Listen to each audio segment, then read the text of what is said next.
Today we are going to build this weather app together. You have a search bar as well as a search icon and this overview, and once you search for a city like Munich for example and hit the search button, you will get the stats for Munich right now. So we'll see the time, you will also see an icon that represents the weather in Munich for example, we will see the temperature, we will see the pressure, the visibility. We also have those cool icons at the top right where you see how the temperature feels like, humidity, wind speed. We will see the sunrise as well as the sunset, the wind direction and some rain. And if we have some different weather conditions in New York for example, I will show you that we will have a different icon. And let's also see what's going to happen if we have a wrong name for example by typing in New York's, and as you can see now we are going to get city not found, so we are getting this error message. And we are going to build all of this right now in HTML, CSS and JavaScript. So this is our starting folder. I'm going to open the terminal and by using code dot we're going to open the project inside of Visual Studio Code. As you can see, we already have this images folder right here that has the images like broken clouds, magnifying glass, mist and so on. And if you want to use the exact same images, you can just go to the link in the description, which will redirect you to my GitHub page, and right here you will have the weather app that contains the images, so you can just download the images folder right here. So first of all, we're going to create our index.html file as well as a style.css file and an index.js file. Now we're going to link everything. We are going to create a standard template for our HTML file. We say that this is a weather app and we're going to link our style sheet by using link:/CSS, and we say this links our style.css file.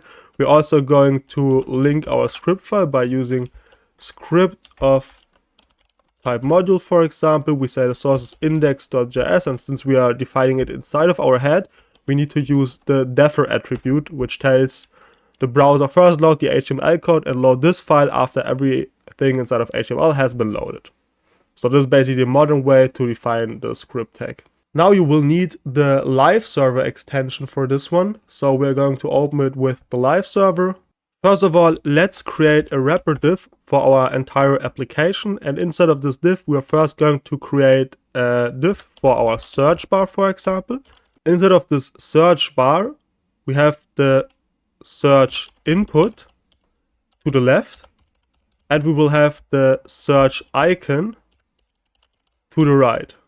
And we use the search icon container, and inside of this container we are going to use an image tag that is basically going to our magnifying glass.png. And now we have this giant magnifying glass.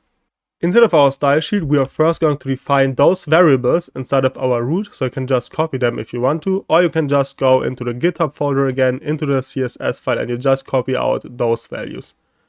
We are also going to copy the background, since this is a radial gradient and it would obviously take a lot of testing. So what we're going to do is we're going to say that our body has a width of 100% and a min height of 100 viewport height. Now we'll define the background that we've just copied, and now we have this background basically. The magnifying glass is obviously way too big, so we're going to give our magnifying container an ID of magnifying glass for example. So we can just take this one. Now we're going to go into CSS. We give our magnifying glass. Now we give our magnifying glass a width of 40 pixels, a height of 40 pixels, and we say that we want to have a filter of invert 1.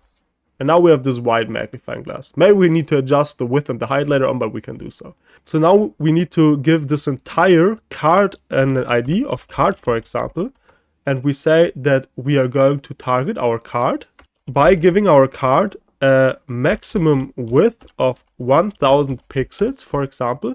Now we give it a background as well of variable, and we're going to use --card for the background. So now we have this background for the card. So we comment that this here is our search bar. Keep track of everything, and we're going to comment that this here is our card. And now we'll create another div that has obviously the ID of card, and now we will give this card a background basically, like so. And now we'll also use an ID of container for the wrapper container, and we say that this container will have a maximum width of 1000 pixels. And now we are going to take our search bar and we say that this search bar, by targeting hashtag search bar, we say that this one has a width of 100% and a background that is equal to a variable of dash dash background. So now we have this, whoops, not dash dash background, but dash dash card. And now we have this card background as well. Obviously, inside of this container, we also need an input bar. So we are going to define, instead of this div, we will create an input of hashtag search minus input. And now we have this type text input field basically. So now we are going to target our search input, which is inside of our search bar. We say that our search input has a background of transparent. It will have a border of 0, an outline of 0. And now we have our input field right here, and this is our magnifying glass. And obviously we would like to have our input field at the left and our magnifying glass to the right. So we're going to give our search bar a display of flex and a justify content of space between. Now we say our search input will have a flex grow of 1. So if there's space available, it should basically take up all of the available space. We said that our container should have a width of 80%, for example, like so. So now our icon takes up 80% of the available space. Let's give it also a margin top of maybe 50 pixels. So we get a certain gap, or let's do 80 pixels. And let's also create the classes.flex, which will just use display flex and use justify minus center to just create the class justify content center. And what we're going to do with those two classes is we're just going to wrap pretty much everything. We say that this is all inside of a div, and this div will get the class flex and justify center. So we have this container that takes 80% of the available space, and then we are centering it by using a flex box as a wrapper. So now we have this effect. Next up, let's give our search bar a border radius of maybe 30 pixels. So the borders are round. The magnifying glass is a little bit too big, so we're going to use 20 pixels for width and for height.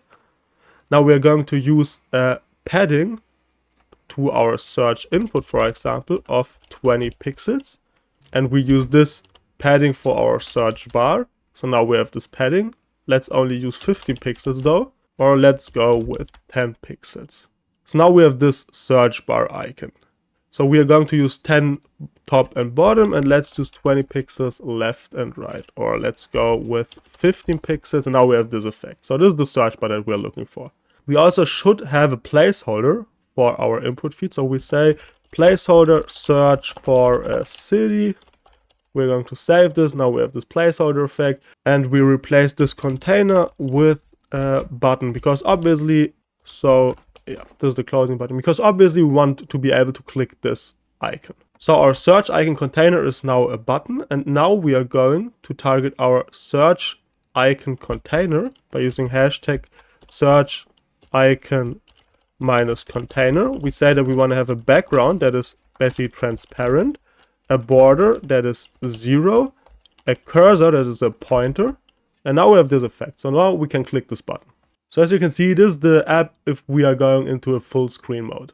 Now you might wonder why we get this weird effect, and the reason for this is that we didn't use border box, so we have to do so. We are going to use the universal selector, use padding of 0, margin of 0, box sizing of border box, and now we should be good to go. So now that we have the search bar, we can maybe also add the text of the search bar. So we're going to say text input color white.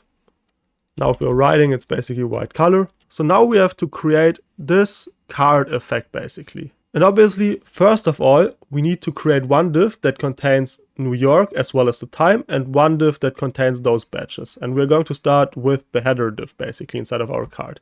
So let's go here. Let's create our card. We already have this card, and now we're going to create hashtag card minus header.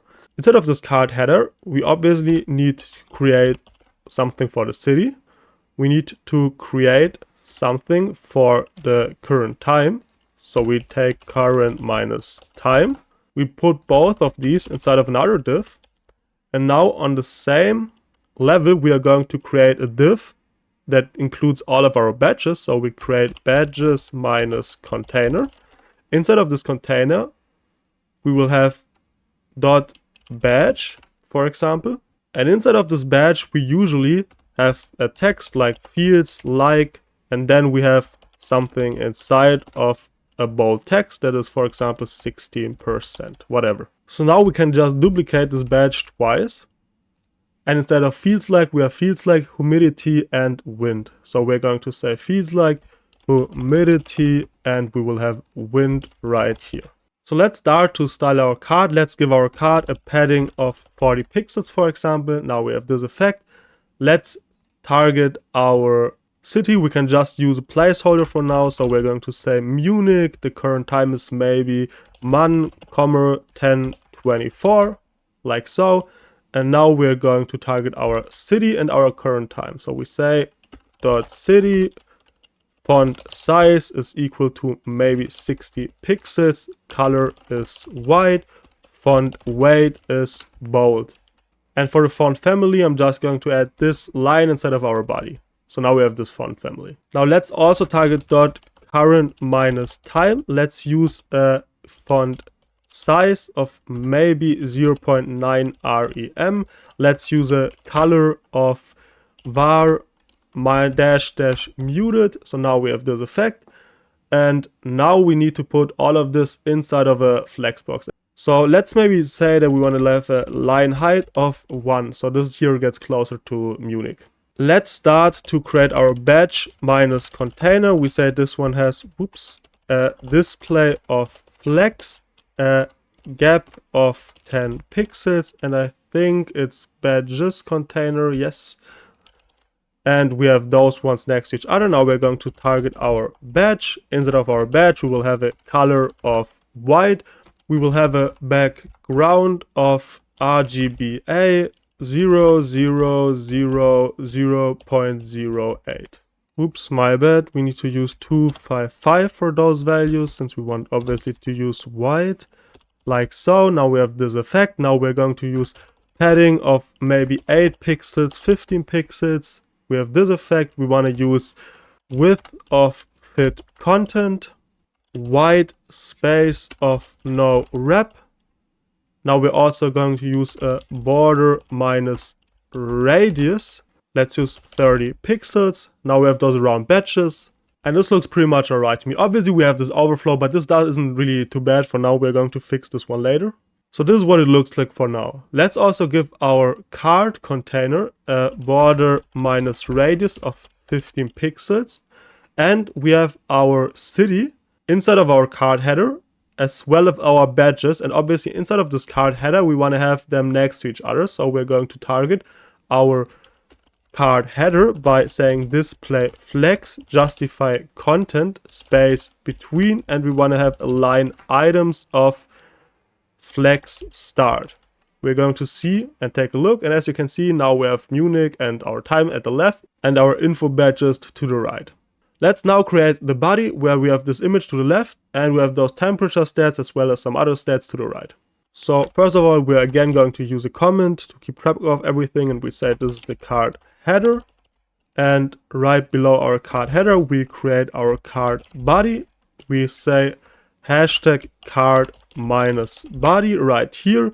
Instead of this card body, we obviously have one div that includes the left side, which has an image. This image can be a placeholder for now. Let's say we just have some clothes right here. And then next to this div, we have another div, and this div contains all of the information. So maybe we have a paragraph that tells us, okay, it has 17 degrees right now. It is maybe cloudy. We'll put those two things inside of a div. And right below this div, we'll have another div, and this div includes all of the big badges. So what we can basically say is, okay, this one here is a div dot big badge, for example, like so. And obviously this div has some text. Once again, here is some text, and it has some other text, like maybe it is 10 degrees. So now we have this big badge. Obviously we need to duplicate this big badge a couple of times, so we are just going to do it. We say that we have it twice right now because this is enough. And let's say we have high and low for now. So this here is high, this here is low, and the other stats don't really matter too much.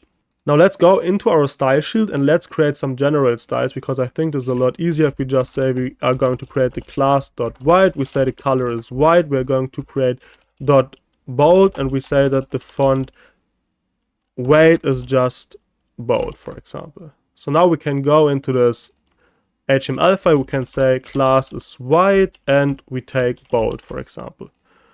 So now we have this bold white text for cloudy, for example, which is probably the wrong class though. We want to have it for our big badges right here, like so. And now we have this effect. And the other one should just be white, basically. So we're going to add this class as well to our other paragraph. And I think bold actually needs to go to this one right here. And this is how it looks like. So now let's style our big badge by again going into our style sheet. We are going right below our normal badge. We say .big badge has obviously same color, same background as the normal badge, maybe even the same padding. The width should also be fit content, white space should be no wrap, and we take the same border radius. So why are we even creating a different style? And the point is that we want to create display of flex right here, because we want to have those items next to each other, and we also want to have justify content of space between, like so. So now they're next to each other, and we want to have a minimal gap of maybe 10 pixels, like so. For the card body, we will actually also go ahead and say hashtag card minus body. We will use display of flex, and we will also use a gap of maybe 10 or let's say 20 pixels. So now we have the image to the left and those items to the right. We will also say align items is center, like so. So now we have them all centered. We now also have this images container, which will get a class of images image minus container, and our image will get a class of maybe just image, for example. Since we just have one image, this should basically be alright. Usually a more descriptive name would obviously be a little bit better. So what we're going to say now is we will have a border of 1 or 2 pixels dotted, and we will use a variable for the color, and it will be muted, for example. So now it looks like this. I will also use a border minus radius of, let's use 20 pixels. Let's give our card header also a border minus bottom. Löschen. Let's give our card header a border minus bottom of 1 pixel solid, and we are also going to use muted for the color. So now we have this effect, and instead of giving the padding of 40 pixels to our card, we are now going to give it to our card header as well as our card body separately, like so. So now we have this effect. Instead of muted, I'm going to use -- card though, and I'll also use the exact same border for our entire card as well. But I'm only going to use 1 pixel, and it is going to be solid for the entire card. So this is the result right now. And obviously I'm going to do the same for our card header. We say this is -- card. So now we have this effect. I would say we still need to target our image though. So we're going to copy this one. We are going to go inside of our image. Let's say our image has a width of maybe 60% of the available space. So now we have this image. Obviously we need to use display, flex, justify, content center, align items center, and we are also going to use an aspect ratio of 1:1. So our image is basically centered, and now we have this effect. Now we also want to change the way our temperature looks like. So we're going to use a class of temperature and a class of cloudiness. For our cloudy class, basically we target dot temperature, and we say that we want to have a font size of, let's use 80 pixels. We're going to use a font weight of 900 and a color of white. So now we have this giant text right here, which is exactly right. I think it can even be a little bit bigger. Now we're going to target dot cloud DNS. We want to say that we want to have a color of var dash dash muted, for example. So now it looks like this. And obviously we want to have a surrounding container that is going to use class of flex. And obviously this container also needs a class that could be info minus container. Or let's say top minus info container. So we know that this is for the information on the top. We're going to give this one a display of flex and a line items are flex end. If we do so, as you can see, we get this weird effect, and the reason for this is that the line height is too high for our 17 because it is so big. So what we can do to fix this is we are going to change line height to 1, for example. And now, as you can see, it looks a little better, but maybe 0.9 is even better, like so. Now, obviously, we want to have some more of those containers, and we want them to wrap next to each other or sit next to each other. So what we can do is we can basically use our badges container, which we first have to create. So we create a big minus badges minus container. We're going to copy this class name, and we use this one to style. Give them a display, or let's use display of grid basically. Let's say we want to use grid template columns of repeat auto minus fit, or let's say we want to use 1FR, so we use two fractions. Now they sit next to each other. So let's take a look inside of the inspector. We have this big badges container, and the width is obviously pretty small. So what we can do is we'll say that this one takes up 100% of the available space. And obviously this container needs to take up 100% of the available space as well. So I'm going to create a class that has w minus 100 that will just say 100% of the available space. So we can reuse this one whenever we need to give a container some more width, like so. And now this one takes up 100% of the available space. And I'm obviously going to give this class right here, so our image container, the exact same class, w minus 100, so they basically just share the space if possible, like so. Yeah, obviously our badge right now also needs to take 100% of the available space. As you can see, now this looks like this. We can also use some more. I also think a border radius of maybe just 5 is closer to the original look. Yes, we use some more padding to the top and the bottom, and we use a border of 1 pixel solid var dash dash card. And now we have this effect, which is really close to what we had initially.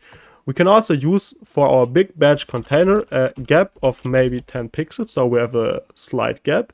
And now we can duplicate those badges 2 more times.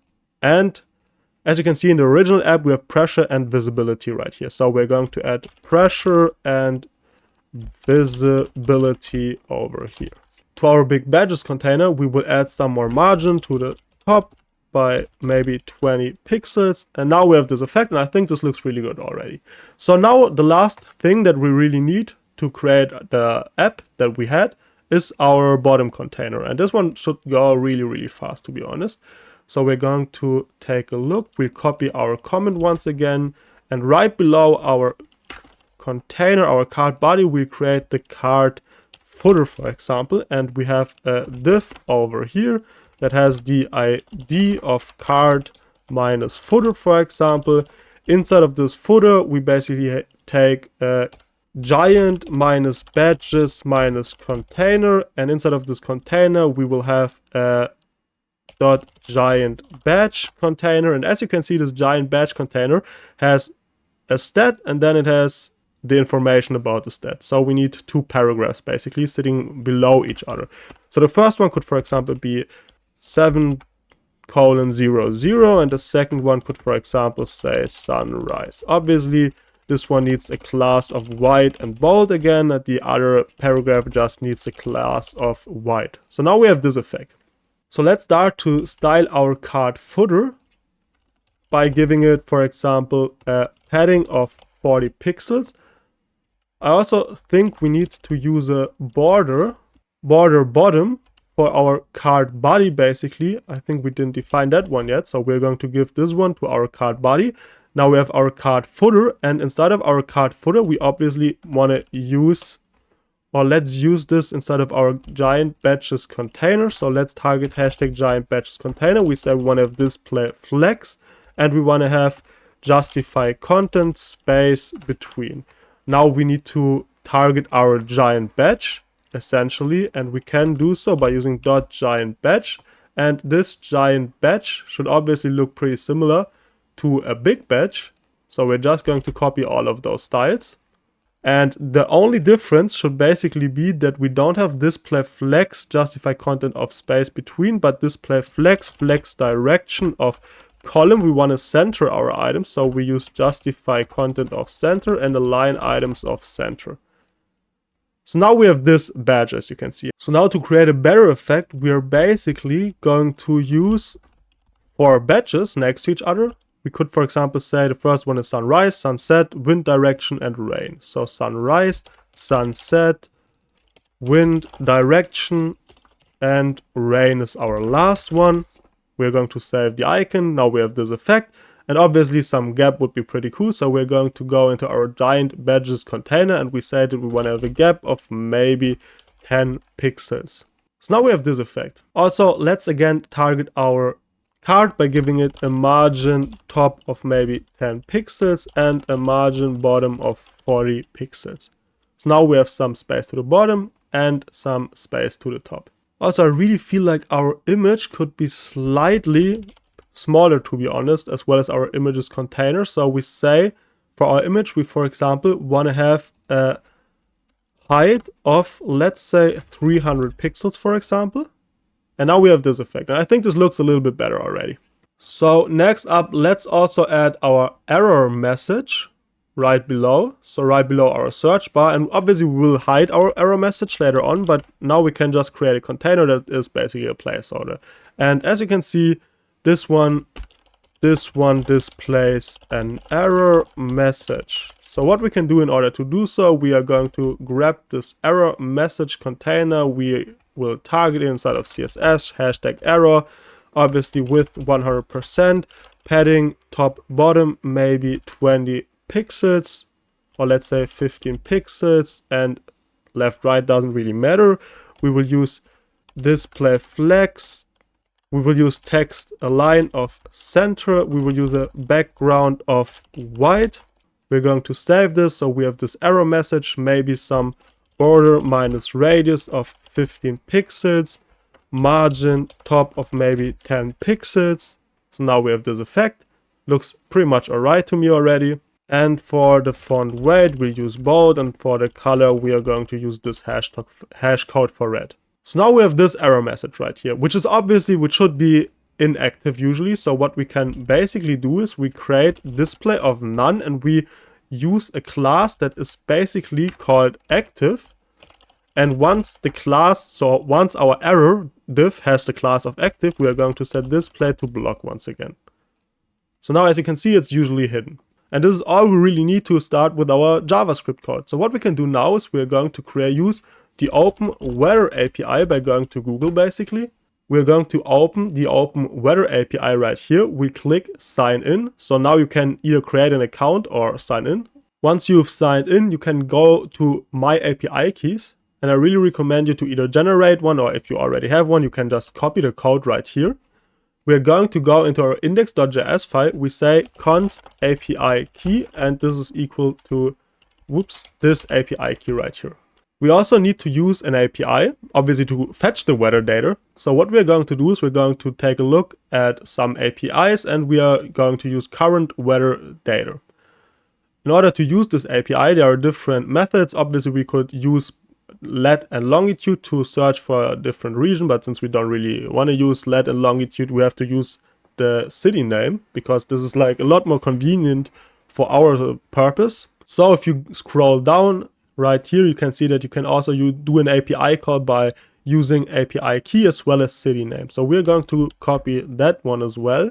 We paste it right in here. We say const API link is equal to this one right here. And obviously for our API key, we can already say that we want to have our API key. Now right here we are going to create a function that is async because our weather data fetch is obviously async, and we are going to name this function async function get weather data. For example, we say that we are basically going to get a response by using fetch, and we will fetch from our API link right here. And obviously we also need a city name, so we can use, or we can try to get a city name by using our HTML code. And as you can see, we already have this input field that has an ID of search input, so we're going to get that one inside of JavaScript. So we say const search input is equal to document get element by ID, and we take our search input, but we also need to register a button click. So what we can do in order to do so is we are going to use search icon container, which is our search button basically, and we say const search button is equal to document dot get element by ID, and we add the search icon container right here. So the first thing we can do is we will create an event listener that can, for example, say search, I'm going to use search button right here, search button dot add event listener. We want to listen to the click event, and once the user clicks on this button, we basically, let's just console.log our search input.value right here in the console. So let's go to inspect. We're going to go to the console. Let's just write some random value. And as you can see, we see this value in the console. So now let's use get weather data. Let's give this one a parameter that can, for example, be the city. And now we want to use get weather data instead of console.log with our input value. And now we want to use this API link inside of our get weather data function. And right here, we are going to replace city name with our city basically. So now you can see that we are giving our city parameter to our API link and our API key as well. So now we can use this API link to fetch some data from the weather data API. And I can also I can also show you how this one looks if we are going to use it the normal way. So as you can see, if we just use this URL inside of our browser and we replace, for example, our city with a real city like Munich, for example, and our API key with our real API key by copying this one and pasting it in here, you can see that we are now getting the information that we will get within our browser later on, or within JavaScript later on, if you want to say it like that. So as you can see, we now have visibility right here, we have wind speed, we have clouds, and so on. So we have a lot of stuff. And this is basically the information that we're going to get by using this link later on. So we are going to use the search input to give the city to our get weather data function basically. So this input is the city that we are passing right here to this get weather data function. We use this city here to tell our API which city we are looking for, and then we are going to get a response. This response has some data, and I'm going to show you how this looks like. So we are going to get a response. Let's say we are looking for Munich, for example. I'm going to click the search icon, and you see we are seeing a promise. So we obviously have to await our fetch first of all. And now we're going to do the exact same thing once again. We're going to look and we get a response. So now to get the data from this response, we can do response.json, for example. And now we should get some data. So we're going to type in Munich once again. And as you can see, we obviously need to await this once again. Await response.json, Munich. And now we are seeing that we have the data. So this is basically the exact same data that we are seeing right here. So if you take a look at this, we have clouds, we have code, we have coordinates, we have main, and we have the name of the city, for example, visibility, and so on. So now we can obviously store this data inside of a data variable, if you want to say it like that. We're going to save this, and now we need to use this data to basically replace our data inside of this card, basically. So we can now give every single card item an ID so we can target it. So let's go, guys. Obviously, we can, for example, use an ID of city for our city. We can use an ID of current minus time. For fields like, we can use an ID of fields minus like. humidity has ID of humidity, wind has an ID of wind, and obviously you always want to give this ID to the value that you also want to change. So it wouldn't make sense to give it to this div that includes wind, but rather we have to give it to the strong because this one displays the exact value. So always give it to the one that basically displays the value. So now obviously ID of temperature, ID of cloudiness, maybe ID of high, ID of low, ID of pressure, pressure like so.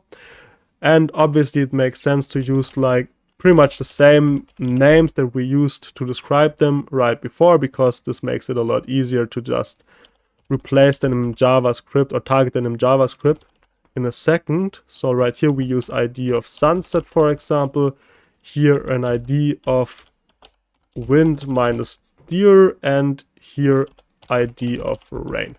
So now, since I've used pretty much the exact same names that I've used for our website, I can basically just go here and see what I basically have.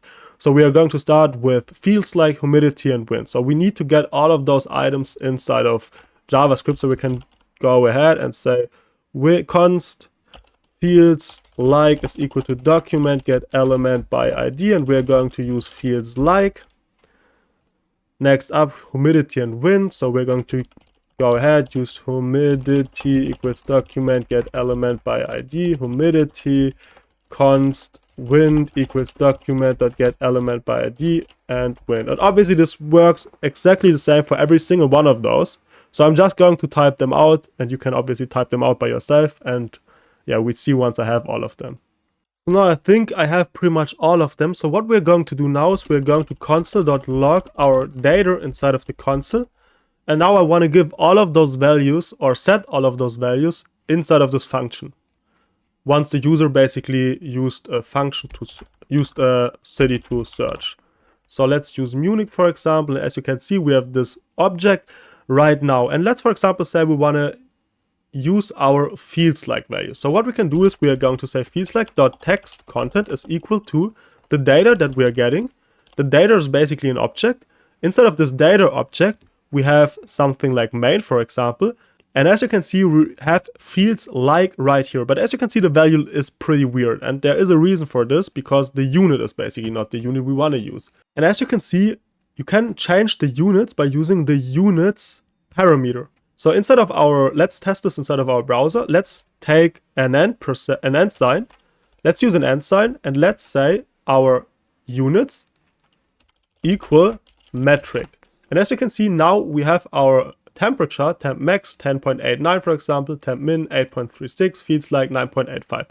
So we have those as degrees Celsius, and this is exactly what we're looking for. So now we can use data dot main dot fields underline like, and we're going to save this. And as you can see, we're going to type in Munich now. We will see that we're getting fields like of 283, because we obviously didn't change the URL right now yet. So we need to use and unit is equal to metric, and I think it was units. So I'm going to save this. We're again going to type in Munich. You see, we have fields like 16%. Now we have 9.85. Obviously, this doesn't really look too good. So we're going to use math.round. We're going to round this and add a degree sign to the end. And now again, if we're searching for Munich, for example, we will get 10%, 10 degrees. So now let's just do all of this for pretty much all of our values right here. So let's go ahead and let's say humidity.text content is equal to data.main.humidity, and we will add a % sign in the end. Now let's go ahead and let's say wind.text content is equal to data. And I think wind works a little bit different. So we take a look at this. We're again going to search for Munich. You can take a look at the object you're getting. And as you can see, we have wind right here. So we don't have this one inside of main, but we rather have this as a separate property, separate object if you want to say it. And as you can see, we are looking for the speed. So we need to go inside of our object, into our data object, .wind, .speed. So data.wind.speed. And now we will, for example, add plus kmh, like so. So now let's search for the city. And as you can see, we now have wind, humidity, and feels like. And obviously it works exactly the same for pretty much everything else. So I'm just going ahead and going to do it for most of them. You always just have to look at the object, and then you just take a look, where is this property? Right now, wind, for example, has its speed right here. Weather, for example, is an array that has some stuff as well right here. So yeah, if you're looking for pressure, for example, you see that you have it right here. If you're looking for the max temperature, you have it right here. Temp min right here. Visibility is, for example, right here. And if you want to change this one, you are basically going into the weather array. So we can change this one together. So let's say you want to see the weather. So what we basically can do is we're going to go into our data object. We're going to weather. This is an array, so we need to take element 0. So we can do so. Let's go ahead and change cloudiness .text content, and we obviously need to access data .weather of 0, and right here the property name was main as far as I know. We're going to take a look. We'll save this. We are going to search for Munich. We are going to do this, and as you can see now we have clouds right here. So this works exactly the same. And also an error that we have is that we also need to change this variable name to displayed city, because otherwise this one interferes with the city parameter. So we are going to save it like this. And now if I'm going to look up New York, for example, I will get most of the values right now. So what we can do in order to make this look a little bit better, especially when starting, we can just delete all of the values that are basically, wrong, if you want to say it like that, which we just added as a placeholder. So rain obviously needs to be there every time we load this page, but the exact same value differs for every single city or country we're looking up. So we can just delete the specific values and keep only the text that describes them. Obviously we need to delete this one and this one as well. So now as you can see, it looks a lot cleaner. And now if I'm looking up Munich, for example, and I'm going to search it, you can see that we get pretty much everything that we've entered already. And as you can see, we can now see that our visibility is missing. Our low, we made a mistake for low, or I made a mistake for low. So I have to change that as well. So low.text content is equal to math.round. I'm just going to copy and paste that one. I'm going to paste this right here, and I'm going to replace temp max with temp min. So again, I'm searching for Munich right here, and now I get a low seems to work, but I get visibility that is still not working. So we need to take a look. Visibility is okay. So to really calculate visibility, what we can do is we can say, let's add our visibility.text content, and let's say we're using data.visibility divided by 1000, because I think this one is in meters, and divided by 1000 we get kilometers. So we can add km right here. And as you can see, if I'm now searching for Munich, for example, we get visibility 10 kilometers and so on. So right now it's really hard to show you how the rain looks, because usually you really get an attribute if it's raining that displays the amount of rain. And if it doesn't rain, you basically don't get this rain attribute. So what you can do in order to get this rain attribute or to make it work, you can just go to my GitHub repository, and right here I have this rain line basically that gets to the rain if it does rain, and that basically, just displays dash if it doesn't rain. And just copy and paste this inside of your code, and then this should basically work. So if you're looking up Munich, for example, you can see that we get this dash because it obviously doesn't rain right here. And now we also need to add sunrise and sunset, and I wanted to do this with you because this is probably a little more complex to some of you. So what we can do in order to get sunrise state, we can do const sunrise date, for example, is equal to new date. So we create a date object, and inside of this date object we are getting data.sunrise sys, as you can see, dot sunrise. So data dot sys dot sunrise, we're going to multiply it with 1000. And now what we can do is we can say sunrise dot text content is equal to sunrise date dot to local date string or time string. And right here we'll add an array, we add an object, and we say hours colon 2-digit, and minutes obviously also 2 digits. And now if we are going to type in Munich, for example, and we load this, we get a sunrise of 7:12 a.m. So this seems to work. And now we can do the exact same for our sunset, basically by copy and pasting this one in. We say sunset date, we use sunset date and sunset, and we use sunset obviously for this one as well. So now let's type in Munich once again.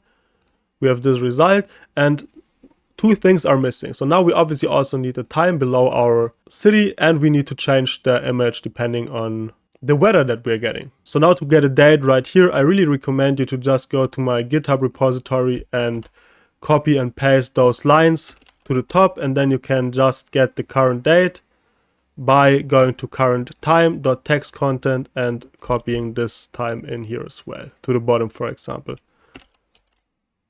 And once we save it and we are typing in Munich, for example, you can see that we are now getting the current time. So Wednesday, 11:02. So now let's change these icons. So now if you scroll through the documentations, you will see a list of weather conditions right here. And as you can see, we right now have clear sky, few clouds, and so on. And the main weather conditions are basically like thunderstorm, drizzle, rain, snow, mists, whatsoever, and all of those things. And as you can see, if I'm like showing it to you at the in the console, we are right here getting our weather condition right here. And if we are going into this array, we basically get clouds right here. So now depending on this main property, if you want to say it, we want to display an image right here. So if it's, for example, clear, we want to have a sun. If it's not clear or if it's cloudy, we want to add a cloud, and so on. So this is how it works. And what we can do in order to do so is we can obviously write an if statement. So we are going down here and we say if data dot, we now need to go into our weather array. So weather of 0 dot main is equal to cloud, for example. And obviously this here needs to be inside of a string. And I think it's clouds. Then we're going to do something to our image. And obviously we need to get our image first in order to do so. So what we can do is add an ID of image.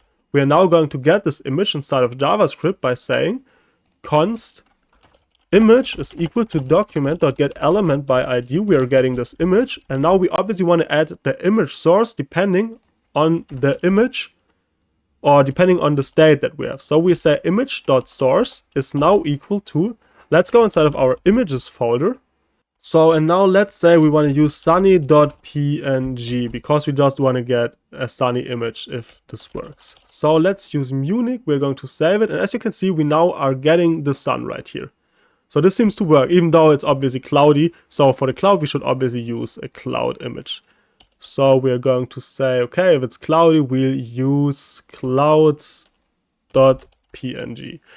And now I also have all of those properties once again inside of this GitHub repository. You don't have to need to type them out all by yourself. So you can just copy and paste this if statement in here. I just want you to know how it works. And if you want to do it yourself, you can just do it yourself, obviously. But all we are really doing is we're checking whether the weather condition is basically equal to rain, clear, thunderstorm, drizzle, snow, whatsoever. And if nothing really works, we are going to use this mist image, because if you take a look at the documentation, we have clouds, we have clear, we have atmosphere, and atmosphere is pretty much a lot. So we're just going to use mist for all of the atmosphere things, and all of the other ones are basically, defined inside of our if statement. Hope that makes sense. Okay, and we're getting an error because weather image is right now not defined. Obviously, we need to replace image right here with our image, and it was just image. So we're going to say image right here. And now let's, for example, take a look at Munich. and we are getting Munich. Let's take a look at New York, for example, and we're getting New York, and in New York it's basically sunny. Let's take a look at Turkey, for example. It's also sunny. Bali, I mean, was kind of obvious to be honest. Cloudy right now, actually pretty hot as well. Also, now that this seems to work, we also need to add our error message. I actually almost forgot that. So in order to add our error message or our error card, we need to add the class active to our error. Because as you saw, I said that our error is by default display none, and once we have the active class, the display will be blocked. So what we can do is we can use an if statement in order to do so. So let's say if response.ok, then we're going to take all of this block basically, and we're going to put it in there. And what we're going to do is we are also going to say, we obviously need our error. I don't know if I already have it. So we say const error is equal to document get element by ID error. And if we don't get an error message, we say error.classlist.remove. We are going to remove the active class, so it's getting invisible. And else, we add an else statement here, error.classlist.add error active, because then we want to set it active. So right now, if we don't get an error, so if our response is okay, we remove the error message or we remove the active class from our class list. So this one will get a display of none, and otherwise we are going to add the active class, so this will get a display of block. So now let's test this. Let's just type in a random name, and as you can see, this is our error message. Obviously you could animate this error message whatsoever, but for the purpose of this demo, I leave this up to you. So as you can see, if we're typing in a normal city right now, we will get Munich, for example, we will get the stats. New York should work as well, for example. Let's type New York. And if something is completely wrong, we get this error message. So let's take our data, let's put it right here. And we are going to say, we're going to console.log our data object right here if we're getting an error. So we're typing in something that is wrong, and right now we're getting code and a message. So what we can do is we can just use error.text context is equal to data.message. Message, like so. Yes, and this should be all right. So now we have a custom message if the user is writing in something wrong, like city not found, for example. And now, as you can see, if we're typing in Munich, we're getting Munich. If we're typing in New York, it's working as well. And if we're typing in something completely wrong, we are getting an error message. So yeah, I really hope you enjoyed this tutorial. Obviously, there's like a lot more that you could, for example, adjust, and you can make it a little more mobile friendly and so on. But I leave that up to you because this is the basic structure. I also don't want to bore you with like endless of coding that doesn't really change too much anymore. So yeah, hope you enjoyed this one and have a great day. Leave a like. I don't really care too much. See you guys.